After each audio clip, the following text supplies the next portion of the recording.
ချဲတို့ကအဖြူရောင်ကိုထဲ့မသုံးတာအကောင်းဆုံးပါဘာဖြစ်လို့လဲဆိုတော့အဖြူရောင်ကိုလိုချင်တဲ့အခါဥပမာဇီဒီပေါ့နော်ဇီဒီအဖြူကိုလိုချင်တဲ့အခါကျလို့ရှိရင်ဒီချဲတို့အဖြူသားလေးတွေခြံခဲ့တာကဆရာမတို့အတွက်ပို့ပြီးတော့ transparent ဖြစ်တဲ့ပို့ပြီးတော့ကြည်တောက်တဲ့အရာသားလေးကိုရရှိပါတယ်ရောင်ကိုချမထားခဲ့လို့ရှိရင်ဒီချဲတို့ကဒီပကြီးကားကပေါ့နော်ပုတ်ပိတ်ဖြစ်တယ်လို့မျိုးခံစားရပြီးတော့အသက်ဝင်တဲ့ပကြီးကားတကားဖြစ်လာမှာမဟုတ်ပါဘူးဒီချဲဆွဲနေတယ်လို့ပေါ့နော်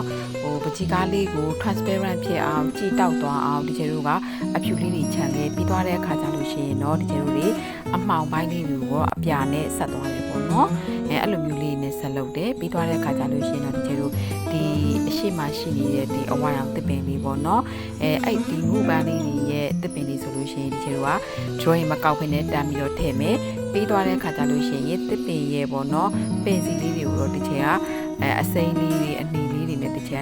ဆက်ညမတ်အရောင်လေးနဲ့ထည့်ပြီးတော့ဆက်တယ်ပြီးသွားတဲ့အခါဒီချဲကနောက်ဆုံး